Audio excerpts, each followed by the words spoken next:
Indonesia के Buddhist रमजानुल मुबारक में मुसलमानों की खूब खातिर तवाज़ु कर रहे हैं। माह सयाम में मुसलमानों के लिए खुसूसी इंतजाम किया गया है। इफ्तारी से लेकर डिनर तक मजेदार पकवान तैयार करके रोजेदारों को खिलाया जाता है। चूँकि मुस्लिम अक्सरियत इंडोनेशिया में लाखों लोग माह रमजान के रोजे रख रहे हैं, बुद्धिस्ट बरादरी के लोग शाम के वक्त इफ्तार करने वालों के लिए अपना ताउन बढ़ा रहे हैं और इफ्तार का खाना तैयार कर रहे हैं। इफ्तारी में ग़िज़ा से भरपूर खाना दिया जाता है। इसके अलावा खाने का भी इंतजाम किया जाता है। ये सब सामान घर में तैयार किया जाता है। इन लोगों का कहना है कि रमजानुल मुबारक रहमतों और बरकतों का महीना है, जिसमें हम मोहब्बत बांटते हैं।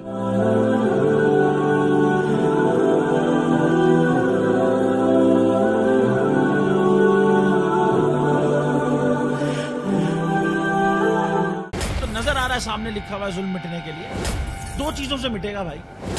एक, अदल की कुर्सी पे जो लोग बैठते हैं ना, वो अदल के हिसाब से फैसले करने लगे।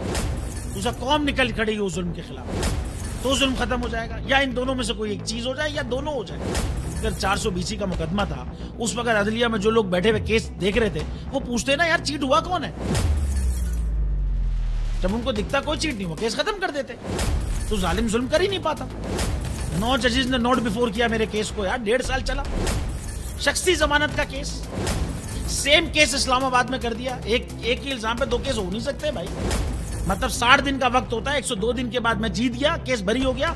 102 दिन के बाद अपील फाइल की, एक्सेप्ट कर ली। नहीं करते ना एक्सेप्ट, खत्म हो जाता ना जुल्म यार। भरी अदालत में मुझे बरी कर दिया, फिर पता नहीं क्या हुआ 2.5 घंटे बाद का नोट बिफोर। मैं नहीं सुनता ये केस, खड़े रहते अपने फैसले पे, मिट जाता जुल्म। अल्लाह ताला ने बिठाया इस कुर्सी, इन कुर्सियों पे इनको यार, ये अल्लाह ताला की तरफ से फैसले करने हैं।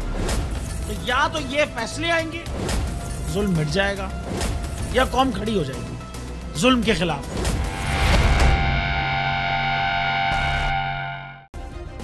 सब्सक्राइब करें और बेल दबाएं ताकि कोई खबर रह न जाए।